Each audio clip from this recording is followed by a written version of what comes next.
ipodromdagi bozorchi akalar mana shu masjidni bilasizlar.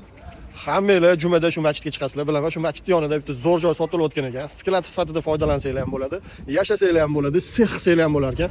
190 kvadrat, o'zi 2 sotuvga tushgan, polniy zdaniyali joy sotilyapti. Ko'rib turinglar, qiziq bo'ladi. Zdaniyani qarang, mana ugloviga tushgan. Hozir eng gilamli joyi podolidan boshlaymiz. Podolini bemalol sex qilsanglar bo'ladi. Jiloy qilib qo'yishgan ekan. 80% tayyor holatda bo'ladi. Qaranglar, podoliga tushamiz. Podolimiz qaranglar, serli podol qilingan, to'pli polla qilingan, toklarni hammasi olib chiqib qo'yilgan, aristorlargacha qo'yilgan ekan. Endi bo'lsa, tepalarni ko'ramiz. Har bir qavatda 190 kvadratdan ekan. Faqat malarka ish qo'ygan. Qolgan hamma ishlari hal qilingan. Xo'sh, mana kirganimizda gips kardonlar qilingan, elektrikalar qilingan. Pollarni qarang, 100 ming dollar atrofida qurilishini o'ziga tiqib olganmiz deyapti. Mana asosiy ishlar qilingan, oshxonaga joy tashab ketilgan. Xo'sh, yotoqxona. Bu yerda ham bitta yotoqxona qo'rsanglar bo'ladi. Hozir ikkinchi qavatini ko'ramiz. 5 ta pastda xona, 5 ta tepada, umumiy 10 ta xona. Tepamiz ham xuddi shunaqa holatda bo'ladi. Ikkinchi qavatimizga ham chiqib oldi.